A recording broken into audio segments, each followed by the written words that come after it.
Hello everyone, welcome back to my channel tip of the day point 7 में आपका बहुत बहुत स्वागत है। दोस्तों, आज मैं फिर से कुछ ऐसे टिप्स एंड ट्रिक्स लेकर आई हूं जो आपके डेली लाइफ को ना सिर्फ आसान बनाएगी बल्कि आपके बहुत सारे टाइम और पैसे की बचत होने वाली है। तो बने रहिएगा वीडियो के लास्ट तक। वीडियो जरा भी हेल्पफुल लगे तो चैनल को एक लाइक जरूर करिएगा। चलिए वीडियो को शुरू करते हैं। सबसे पहला टिप्स हमारे कुछ इस तरीके के प्लास्टिक के डब्बे को लेकर है। इस तरीके के डब्बे हमारे घर में बहुत सारे आ जाते हैं, तो यहाँ पर आपको मैं एक ऐसी चीज़ बनाकर बताऊंगी जो आपके बहुत काम भी आएंगे, साथ ही आपके काम भी आसान हो जाएंगे। तो करना क्या है, सबसे पहले इस तरीके के आपको प्लास्टिक के डब्बे लेने हैं और लेना है आपको कटर। कुछ इस तरीके के कटर से आपको ऊपर वाले पार्ट को कट करना है, जैसा कि आप वीडियो में देख रहे हैं। तो मैं इसे कट कर ली हूँ और इसे दोबारा से अगर आप कट करेंगे तो ये बहुत ही इजीली कट जाएंगे, क्योंकि एक बार में ये इजीली नहीं कटते हैं, तो आपको 2 बार में कट करना होगा। तो यहाँ पर मैंने 2 बार में इसे कट किया है। अब इसे कट करने के बाद हम इसके सेंटर में होल करेंगे कुछ इस तरीके से। तो होल मैंने कर लिया है, आप देख सकते हैं। अब इससे हम चलिए अब हैंग करके आपको दिखाते हैं। तो यहाँ पर मैंने इसे बाथरूम में हैंग किया है, क्योंकि बहुत सारे काम या फिर बहुत सारे ऐसी चीज़ें होती हैं जो हमारे बाथरूम में रखने के लिए काफ़ी ज़्यादा स्पेस चाहिए होता है। तो इसे मैं as a pouch hand wash रखने के लिए यूज़ करूँगी। अक्सर जो है हमें बाथरूम में हैंड वॉश की ज़रूरत पड़ती है और ख़त्म हो जाने के बाद बार बार हमें बाहर जाना पड़ता है। तो इस तरीके से आप अपने बाथरूम में हैंड वॉश रखने के लिए एज ए ऑर्गेनाइज़र की तरह ले सकते हैं। आप चाहे तो टूथब्रश या फिर पेस्ट की तरह इसे यूज कर सकते हैं, वो आपके ऊपर है। तो होप करती हूँ आइडिया पसंद आया होगा। अब इसी तरीके के जो लाइजॉल के बॉटल आते हैं ना, वो भी हमारे बड़े काम आते हैं। इसे भी हम कट करेंगे। तो कट करने के लिए सबसे पहले इसके ऊपर हम मार्क करेंगे। मार्क करने के लिए आपको कोई भी पेन लेना है और मार्क कर लेना है जितना आपको कट करना है। तो इस तरीके से आप देख सकते हैं मैंने इसके ऊपर कट लगा दिया है। तो कट करने के बाद कुछ इस तरीके से आता है और बिल्कुल नीट एंड क्लीन आपको कट करना है। उसके बाद सेंटर में हम होल करेंगे। होल करने के लिए आपको निशान बना लेना है। बस यहाँ पर मैंने होल कर लिया है। अब आप इसे अपने किचन में या आप अपने बाथरूम में इसे हैंग करके आप जो भी चीज़ें रखना चाहती हैं वो आप इजीली अपने पर्सनली चीज़ें भी इसमें स्टैंड कर सकते हैं। आप अपने अलमीरा में भी इसे जो है हैंग कर सकते हैं। तो यहाँ पर आप देख सकते हैं मैंने बाथरूम में जो चीज़ें मैं पर्सनली यूज़ करती हूँ उसे हैंग करने के लिए, स्टैंड करने के लिए मैं रखती हूँ। आप चाहे तो ब्रश भी रख सकते हैं। तो अब जो इसका ऊपर वाला पार्ट है उसे भी हम यूज़ करेंगे, उसे बिल्कुल फेंकेंगे नहीं। तो इसे मैं अपने किचन में जो है यूज़ करूँगी अपने चावल को रखने के लिए। चाहे आप दाल में रखें, चावल में रखें, जो भी अनाज आपको निकालना हो बस उसके लिए आप इसे यूज कर सकते हैं। इससे बहुत ही इजी हो जाता है अनाज को निकालना या फिर रखना। आप किसी भी अनाज में इसे रख सकते हैं, चाहे वो दाल हो, चावल हो, चीनी हो, कुछ भी हो। तो होप करती हूँ ये आइडिया आप सभी के लिए यूजफुल होगा। बढ़ते हैं अपने नेक्स्ट आइडियाज़ की तरफ। कुछ इस तरीके के मटके का जो स्टैंड होता है ना, ये भी हमारे बड़े काम आ सकते हैं। कैसे, चलिए वो बताते हैं। सबसे पहले आप इसे सिंगल हुक में इसे हुक कर लीजिए, मतलब हैंग कर लीजिए। उसके बाद आप जो है बहुत सारे कपड़े इसमें इजीली हैंग कर सकते हैं, क्योंकि सिंगल हुक में बहुत सारे कपड़े आप हैंग नहीं कर सकते हैं, लेकिन आप सिंगल हुक में इसके थ्रू आप बहुत सारे कपड़े हैंग कर सकते हैं, चाहे वो बड़े कपड़े हो या फिर छोटे कपड़े। बड़े कपड़े आप 6 से 7 हैंग कर सकते हैं, छोटे कपड़े बहुत सारे हैंग कर सकते हैं। तो इस छोटे छोटे टिप के थ्रू आप अपने काम को बहुत आसान बना सकते हैं। नेक्स्ट टिप हमारे खाली टूथपेस्ट को लेकर है। कुछ इस तरीके के खाली टूथपेस्ट तो आपके भी घर में होंगे, लेकिन इसे भूल कर भी मत फेंकिएगा। ये भी आपके छोटे छोटे काम को आसान बनाती है। कैसे, चलिए वो बताते हैं। सबसे पहले आपको जो है नीचे की साइड में होल कर लेना है। अब होल करने के बाद कुछ इस तरीके के जो पानी वाले पाइप होते हैं ना, वो सभी के घर में होते हैं और इससे हम क्या करते हैं, इसे फोल्ड करके हम रख देते हैं। जब भी फोल्ड करते हैं तो ये बिल्कुल फोल्ड नहीं होते हैं, अनऑर्गेनाइज हो जाते हैं, जो देखने में बिल्कुल अच्छे नहीं लगते हैं। तो इस तरीके के खाली टूथपेस्ट को आपको इसमें लगा देना है और अच्छे से कैप को लगा देना है। ये बिल्कुल अच्छे से टाइटली फिट हो जाती है और ये बिल्कुल ऑर्गेनाइज हो जाता है बहुत अच्छे से। अब आप इसे कहीं पर भी हैंग करेंगे, ये अपनी जगह से बिल्कुल भी हिलने वाला नहीं है। तो इस तरीके से आप भी अपने खाली टूथपेस्ट को यूज करके अपने छोटे छोटे काम को बहुत आसान बना सकते हैं। तो आप देख सकते हैं मैंने इसे हैंग कर दिया है। अब ये अपनी जगह से बिल्कुल भी गिरेगा नहीं, ना ही हिलेगा, तो देखने में भी ठीक लगेंगे और हमारा काम भी आसान हो जाता है। दोस्तों, दिवाली टाइम आ रहा है और सभी लोग घर की क्लीनिंग पे ध्यान दे रहे हैं, लेकिन सबसे ज़्यादा अगर ध्यान देना होता है तो वो है हमारा बाथरूम। इसको सबसे ज़्यादा डीप क्लीनिंग करना पड़ता है, क्योंकि ये सबसे ज़्यादा गंदा होता है और इसे हम सबसे ज़्यादा यूज़ भी करते हैं और दिन में कई बार। तो आज मैं एक ऐसा ट्रिक बताऊँगी जिससे हमारा जो बाथरूम है ना, वो 5 मिनट के अंदर ही क्लीन हो जाएगा, चमकदार हो जाएगा। ये हमारे टाइल्स वाले भैया ने बताया है। यहाँ पर टाइल्स वाले भैया ने बताया है कि एसिड आती है जो कि हार्पिक की तरह होता है, लेकिन वो बहुत ज़्यादा हार्श नहीं होता है। तो यहाँ पर बाथरूम क्लीनर के नाम से एक एसिड आता है जो कि एज ए हार्पिक की तरह होता है और बहुत ज़्यादा हार्श नहीं होता है, ना वो बहुत ज़्यादा केमिकल होता है। बट ये हार्पिक से कई गुना ज़्यादा बेटर काम करता है और हार्पिक इससे कई गुना ज़्यादा महंगा होता है। तो यहाँ पर मैं बस वही यूज़ करने वाली हूँ। बहुत ही कमाल का रिज़ल्ट मिला है, आप भी ज़रूर ट्राई करिएगा। तो यहाँ पर आपको क्या करना है, 4 से 5 ढक्कन पहले ले लेना है। उसके बाद आप चाहे तो हाथों में ग्लव्स लगाएं, या तो बिना ग्लव्स के भी आप एक ब्रश के थ्रू लगा सकते हैं, या फिर आप किसी स्कॉच ब्राइट ले लीजिए या फिर आप स्क्रबर ले लीजिए, उससे आप अपने टाइल्स पे अच्छे से इसको लगा दीजिए। ध्यान रहे कि टाइल्स पे पानी ना लगा हो, बिल्कुल सूखा करके आप लगाएंगे तो बहुत अच्छे से वर्क करेगा। तो यहाँ पर मैंने पानी नहीं लगाया है और बाथरूम को बिल्कुल सूखा रखा है, उसके बाद ही मैंने इसे लगाया है और बहुत ही अच्छे से ये वर्क करता है, 100% वर्क करता है। इसलिए मैंने सोचा कि आप सभी के साथ शेयर करूं, जो आपका भी काम बहुत आसान हो जाएगा। और दोस्तों सबसे बड़ी हैरानी की बात ये है कि ये 20 से 25 रुपये के राउंड में आता है, बहुत ज़्यादा महंगा नहीं आता है। मेरे यहाँ तो 25 या फिर 30 के राउंड में मिल ही जाता है। तो 25-30 रुपये के चीज़ों में आपका बहुत सारा काम आसान हो जाता है और ये मल्टीपर्पज़ तरीके से यूज कर सकते हैं आप, बिल्कुल हार्पिक की तरह यूज कर सकते हैं, बिल्कुल हार्श केमिकल नहीं है। तो 20-25 रुपये में आप क्या लोगे दोस्तों, आपका बाथरूम बहुत अच्छे से क्लीन हो जाता है, बहुत अच्छे से चमक उठता है।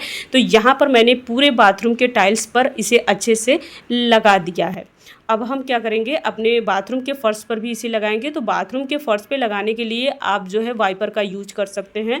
इसमें आप एसिड में आप चाहे तो पानी डालें या फिर ना डालें, वो आपके ऊपर है। बिना पानी के लगाएंगे तो अगर बहुत ज़्यादा गंदा है आपका बाथरूम, इससे भी ज़्यादा, तो आप इसमें पानी बिल्कुल मत करिएगा। अगर गंदा नहीं है तो आप ऐड कर सकते हैं थोड़ा बहुत के लिए। लेकिन यहाँ पर आप देख सकते हैं मैंने पूरे टाइल्स के ऊपर लगा दिया है। अब मैंने जो है बाथरूम के फ़र्श पर लगाया है। बहुत दिनों से मैंने सोचा था कि कुछ ऐसी चीज़ें यूज करूं जिससे मेरा बाथरूम जो है बहुत अच्छे से क्लीन हो जाए, बिल्कुल अच्छे से डीप क्लीनिंग हो जाए। तो यहाँ पर आप देख सकते हैं मैंने पूरे बाथरूम के ऊपर इसे वाइपर के थ्रू जो है फैला दिया है। अब इसे हम सिर्फ 5 मिनट छोड़ेंगे और इससे ज़्यादा बिल्कुल नहीं छोड़ेंगे। अगर बहुत ज़्यादा गंदा है तो आप 10 मिनट भी छोड़ सकते हैं। चलिए यहाँ पर 5 मिनट हो चुका है, अब इसे मैं पानी से क्लीन करके दिखाती हूँ। तो आप देख सकते हैं कि सफाई करने के बाद कितना गंदा और काला पानी निकल के आ रहा है। ये वही गंदगी है जो अंदर जमी हुई थी और जिसकी वजह से बाथरूम हमेशा गंदा और बदबूदार लगता है। अब सफाई करने के बाद सारी मैल बाहर निकल रही है और धीरे धीरे जैसे जैसे पानी साफ होता जा रहा है वैसे वैसे बाथरूम की चमक और ताजगी वापस आ रही है। ये देखिए कितना साफ सुथरा लग रहा है। अब बाथरूम के दूसरे साइड की भी सफाई कर लेते हैं। तो आप देख सकते हैं इधर भी बहुत ज़्यादा गंदा पानी निकल के आ रहा है जो कि बहुत ज़्यादा काला हो चुका था और कोनों कोनों की सफाई बिल्कुल नीट एंड क्लीन तरीके से हो चुकी है, बिल्कुल डीप क्लीनिंग कर दिया है मैंने। अब वाइपर से मैं पानी को वाइप कर लूँगी और आपको रिजल्ट फाइनल दिखाती हूँ दोस्तों। ना सोडा, ना इनो, ना हार्पिक, ना कोई मेहनत, सिर्फ एक प्रोडक्ट से आप अपने काम को आसान बनाएंगे और साथ ही में अपने बाथरूम को बिल्कुल शीशे जैसा चमका सकते हैं। चलिए अब इसे मार्बल के ऊपर भी यूज़ करके देख लेते हैं कि ये क्लीन करता है कि नहीं, क्योंकि ये जो मार्बल है ना ये सालों पुराना गंदा है और बिल्कुल भी क्लीन नहीं होता है, चाहे आप इसे कुछ भी यूज़ कर ले। तो चलिए इसे भी यूज़ करके देख लेते हैं कि वर्क करता है कि नहीं। तो यहाँ पर मैंने वही चीज़ लिया है, बिल्कुल बाथरूम क्लीनर, जो कि मैंने ऑलरेडी अपने टाइल्स के ऊपर यूज़ किया है। तो इसको भी मैं 2 से 4 ढक्कन लूँगी, ज़्यादा नहीं लूँगी क्योंकि बस हमें देखना है। तो यहाँ पर मैंने 4 से 5 ढक्कन ले लिया है। अब आप इसमें थोड़ा पानी ऐड कर सकते हैं, लेकिन गंदगी बहुत ज़्यादा है हमारे मार्बल के ऊपर, तो इसलिए मैं पानी बिल्कुल नहीं मिलाऊंगी। और एक ब्रश लेना है, अगर आप ग्लव्स पहनते हैं तो ब्रश लेने की ज़रूरत नहीं है, या तो स्क्रबर से आप लगा सकते हैं, लेकिन मैं इसके ऊपर ब्रश से लगाऊंगी ताकि ये हाथों में ना लगे। तो यहाँ पर मैंने अपने मार्बल के फर्श के ऊपर इस तरीके से लगा दिया है। दोस्तों जिस घर में बहुत ही ज़्यादा खारा पानी आता है या हार्ड वाटर के स्टेन रह जाते हैं ना, वो इजीली छूटते नहीं हैं, या फिर हार्ड जो है स्टेन होते हैं ना वो बिल्कुल नहीं जाते हैं। तो इसे अगर आप ट्राई करेंगे तो काफ़ी हद तक आपका जो दाग है ना वो ख़त्म हो जाते हैं। तो यहाँ पर मैंने इसे लगाकर 10 से 15 मिनट के लिए छोड़ दिया था क्योंकि इसमें बहुत ज़्यादा हार्ड स्टेन था, तो इससे यहाँ पर मैंने 10 से 15 मिनट के लिए छोड़ दिया है। तो 15 मिनट हो चुका है। तो चलिए अब देख लेते हैं। तो सबसे पहले यहाँ पर हम क्या करेंगे, ब्रश को हटा देंगे और लेंगे वाइपर, और वाइपर से इसे हम रब करेंगे। और रब करते ही आप देखेंगे जो भी गंदगी थी बहुत अच्छे से फूल चुकी थी और इसके ऊपर से बिल्कुल सारी जो है काली परत निकल रही थी। तो यहाँ पर आप देख सकते हैं बहुत ही ज़्यादा काला पानी निकल कर आया है। आप देख सकते हैं बहुत ज़्यादा गंदगी निकल के आई है। दोस्तों फर्स्ट टाइम में ही 50% क्लीन हो चुका है ये हमारा काला मार्बल। और अगले नेक्स्ट हफ्ते मैं इसे फिर से यूज़ करूँगी, जिससे ये डे बाय डे बिल्कुल नीट एंड क्लीन होता जाएगा और हमारा काला मार्बल बिल्कुल अपने नेचुरल कलर में आ जाएगा, ऐसा मार्बल वाले भैया ने बताया था। तो सच में दोस्तों ये वर्क करता है। अब इसे हम पानी से क्लीन करके आपको दिखाएंगे। तो यहाँ पर आप देख सकते हैं बहुत हद तक क्लीन हो चुका है हमारा काला वाला मार्बल। तो इस तरीके से आप भी अपने काले मार्बल को क्लीन कर सकते हैं सिर्फ एक प्रोडक्ट से। तो रिजल्ट आपके सामने है दोस्तों, आप भी इसे ज़रूर से ट्राई करिएगा, आपका काम भी आसान होगा और बिना किसी मेहनत के। चलिए अब इसका नेक्स्ट यूज़ देख लेते हैं। तो यहाँ पर आप देख सकते हैं मैंने नहाने वाला स्टूल लिया है जो काफ़ी गंदा हो चुका है। इस पर हार्ड वाटर के स्टेन आ चुके हैं और इस पर बहुत ज़्यादा काली परत आ गई है। अब इसे भी हम क्लीन करने वाले हैं उसी बाथरूम क्लीनर से। तो यहाँ पर मैंने ले लिया है। अब इससे हम ब्रश की हेल्प से जो है अच्छे से लगा देंगे। हाथों में आप ग्लव्स पहन ले या फिर ब्रश के थ्रू आप इसे लगा सकते हैं। दोस्तों आप इसे मल्टीपर्पज़ तरीके से यूज कर सकते हैं और आप इसे कोई भी प्लास्टिक की चीज़ हो उससे आप क्लीन कर सकते हैं। 100% वर्क करता है। सिर्फ आपको मेटल की चीज़ों पे आपको इसे यूज़ नहीं करना है, नहीं तो वो काले पड़ जाएंगे, वो ख़राब हो जाएंगे, उनका कलर चेंज हो जाएगा। तो यहाँ पर मैंने इसे लगा दिया है। आप प्लास्टिक के मग हो, बाल्टी हो या फिर कोई स्टूल हो, कुछ भी चीज़ हो उसे आप क्लीन करें, बिल्कुल 100% रिजल्ट देगा। तो यहाँ पर मैंने इसे लगा भी दिया है अंदर बाहर। तो सारे जो दाग होंगे ना दोस्तों वो बिल्कुल अच्छे से फूल जाएंगे। इसे 5 मिनट के लिए हमें छोड़ देना है। तो 5 मिनट हो चुका है। अब 5 मिनट बाद हम क्या करेंगे, एक स्क्रबर लेंगे और स्क्रबर से अपने स्टूल को इस तरीके से रब करेंगे। जो भी काले दाग धब्बे होंगे वो बिल्कुल नीट एंड क्लीन हो जाएंगे, इजीली छूट जाएंगे, क्योंकि ये फूल चुके होंगे। तो बहुत ही कम समय में और बहुत कम मेहनत में इजीली ये बिल्कुल साफ़ हो जाएंगे। तो अंदर बाहर आपको इसे अच्छे से रब कर लेना है। जो भी हार्ड वाटर के स्टेन होंगे ना वो मिनटों में निकल जाएंगे। तो यहाँ पर मैंने पानी डालकर आपको दिखाया है। आप देख सकते हैं बिल्कुल चमक उठा है हमारा नहाने वाला स्टूल। तो इस तरीके से आप प्लास्टिक के बर्तनों को भी क्लीन कर सकते हैं बिना मेहनत, बिना किसी खर्च के, और हमारा जो स्टूल है वो चमक उठा है। दोस्तों फेस्टिव सीज़न आते ही सबसे पहले हम अपने ज्वेलरी को निकालते हैं और जब इसे हम देखते हैं कि ये काफ़ी ज़्यादा काला पड़ चुका है या पुराना लग रहा है तो हमारा मन ही टूट जाता है और इसे पहनने का बिल्कुल मन नहीं होता है। तो ऐसे में बिल्कुल घबराइएगा मत। आपको एक ऐसा ट्रिक बताऊंगी जिससे आप अपने ऑक्सीडाइज ज्वेलरी को बिल्कुल अच्छे से क्लीन कर सकते हैं, साथ ही में अलग सी चमक ला सकते हैं। करना क्या है, लेना है आपको सिल्वर फॉइल पेपर और एक बाउल के ऊपर कुछ इस तरीके से आपको शेप दे देना है। अब जैसे ही ये शेप दे देंगे आपको क्या करना है, इसे कैंची से कट कर लेना है। ईज़िली ये शेप में आ जाती है। तो बस आप अपने बाउल के अंदर इसे डाल लीजिए।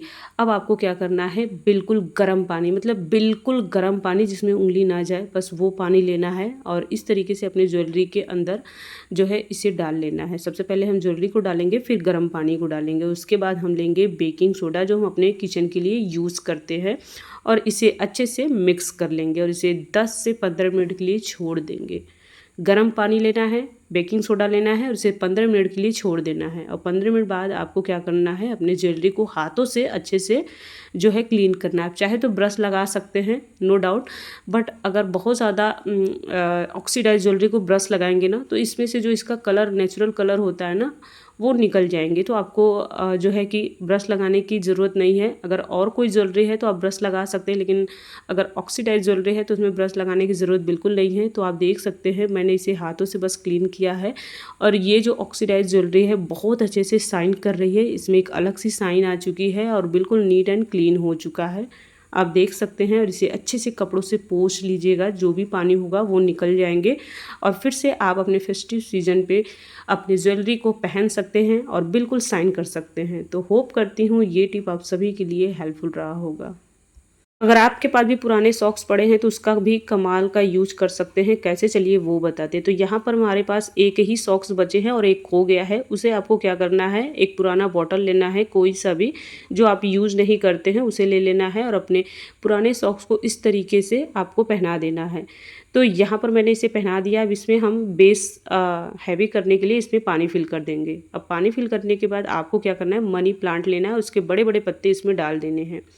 अब इस तरीके से आप अपने डाइनिंग टेबल पे रखेंगे तो उसका लुक ही चेंज हो जाएगा और आपके डाइनिंग टेबल का लुक बहुत ही कमाल का लगने वाला है, जिससे गेस्ट भी आएंगे तो बहुत ही खुश हो जाएंगे। तो इस तरीके से आप इसे यूज कर सकते हैं। तो यहाँ पर मैंने दूसरा सॉक्स भी लिया है। अब इसे भी हम यूज़ करने वाले हैं, कैसे चलिए वो बताते हैं। तो यहाँ पर अब इसे हम नीचे की साइड से पहले कट करके निकाल देंगे, उसे अलग कर देंगे और सीधी सीधी पट्टी हम कट करते हुए चलेंगे, जैसा कि आप वीडियो में देख रहे हैं। और जो एड़ी वाला पार्ट है उसे भी हम कट करके निकाल देंगे, इसे अलग कर देंगे और फिर से हम सीधा पट्टी कट करेंगे। और इस तरीके से बहुत सारी पट्टियाँ हमारे एक सॉक्स से निकल जाती हैं, जो कि हमें बहुत ही यूज़ में आ सकती है। कैसे? सबसे पहले इसे आपको खींच लेना है। जैसे ही खींचेंगे एज ए रबर बैंड की तरह इसे आप यूज कर सकते हैं और ये रबर बैंड की तरह काम करेगा।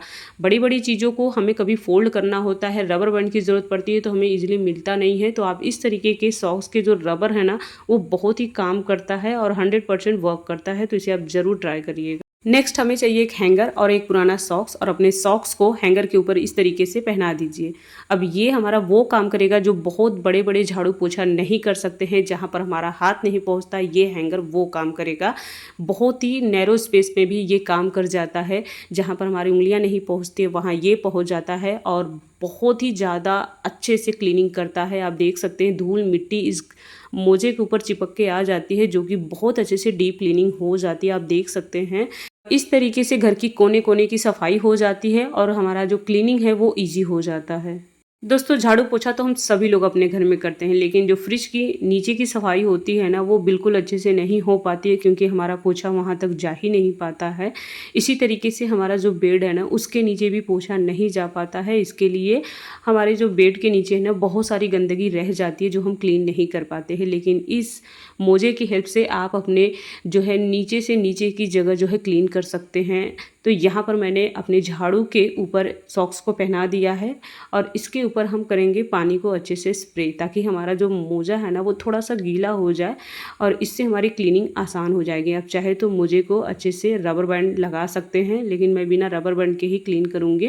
तो यहाँ पर मैंने पानी को स्प्रे कर दिया है। अब इससे क्लीन करेंगे अपने बेड के नीचे की सफाई और आप देखेंगे रिजल्ट देखकर हैरान हो जाएंगे। तो यहाँ पर मैंने मोजा पहना दिया है और बेड के नीचे इसे अच्छे से क्लीन किया है और आप देख सकते हैं बहुत ज़्यादा धूल मिट्टी चिपक के इस मोजे के ऊपर आ गई है और बहुत ही अच्छे से क्लीनिंग हो चुका है। इसी तरीके से हम अपने फ्रिज के नीचे की भी अगर सफाई करेंगे तो वो भी बहुत अच्छे से क्लीन होगा। बेड के नीचे हो गया, फ्रिज के नीचे हो गया। कई बार तो ऐसी जगह होती है जो कि हमारी झाड़ू पोछा दोनों नहीं पहुँच पाते हैं, वहाँ ये सॉक्स काम कर जाता है। तो फ्रिज के जो पीछे का एरिया है उसे भी आप अच्छे से क्लीन कर सकते हैं, जो कि बहुत ज़्यादा धूल मिट्टी निकल के बाहर आ जाती है और हमारी जो घर की क्लीनिंग होती है ना, वो डीप क्लीनिंग की तरह काम हो जाता है। दोस्तों, अगर आप भी कमोड का यूज़ करते हैं तो जो इसके कवर होते हैं, जो उनके लिड होते हैं, उसे आपको बार बार हाथों से टच करके इसे उठाना पड़ता है या फिर इसे कवर करना पड़ता है, जिससे हमारे हाथ जो है ना गंदे फील करते हैं और हमें अच्छा नहीं लगता है। इसके लिए आपको कमाल की ट्रिक बता रही हूँ, जो आप इसे यूज़ करेंगे तो आपको बार बार हाथ को वॉश नहीं करना पड़ेगा। तो क्या करना है, यहाँ पर आपको लेना है क्लॉथ क्लिप। तो इस तरीके के क्लॉथ क्लिप आते हैं, बस इसे आपको अपने कमोड के जो सीट है ना उसके ऊपर आपको लगा देना है। और जब भी आपको कमोड को खोलना हो या फिर कवर करना हो, इस तरीके से आप अपने क्लॉथ क्लिप को पकड़ेंगे और ईजिली आप इसे कवर भी कर सकेंगे और इसे जो है उठा भी सकेंगे। तो होप करती हूँ ये टिप आप सभी के लिए यूज़फुल होगा। दोस्तों, कभी कभी क्या होता है, हमारे फर्श पे फेविक्विक गिर जाते हैं बाय मिस्टेक। अब इसे छुड़ाना बहुत ही मुश्किल हो जाता है, क्योंकि ये हार्ड होकर बहुत अच्छे से चिपक जाते हैं, जो इजीली छूटते नहीं हैं। तो इसे छुड़ाने का आसान तरीका बताती हूँ। सिर्फ एक चीज़ से आप अपने फेविक्विक के हार्ड स्टेन को छुड़ा सकते हैं। कैसे? तो यहाँ पर आपको क्या करना है, लेना है स्क्रैप पत्ती, जो कि ईजिली हर घर में मिल जाते हैं। तो इस तरीके के स्क्रैप पत्ती को बस आप अपने फेविक्विक के हार्ड स्टेन पे इस तरीके से रगड़ना है। तो जैसे जैसे आप रगड़ेंगे दोस्तों, आप देखेंगे जो भी हार्ड स्टेन होंगे, जो हार्ड फेविक्विक के दाग होते हैं, पत्थर की तरफ बन जाते हैं, वो ईजिली छूटने लगते हैं और बहुत अच्छे से क्लीन होने लगते हैं। जो भी थोड़े बहुत दाग बचे होंगे, वो झाड़ू पोछा अगर आप डेली करते हैं तो वो फर्श बिल्कुल नीट एंड क्लीन हो जाएंगे और पहले जैसे चमक जाएंगे। तो होप करती हूँ ये टिप आप सभी के लिए यूजफुल होगा। दोस्तों, वीडियो जरा भी हेल्पफुल लगे तो चैनल को लाइक शेयर सब्सक्राइब जरूर करिएगा। मिलते हैं आपसे कुछ ऐसे ही टिप्स एंड ट्रिक के साथ नेक्स्ट वीडियो में। तब तक के लिए राधे राधे।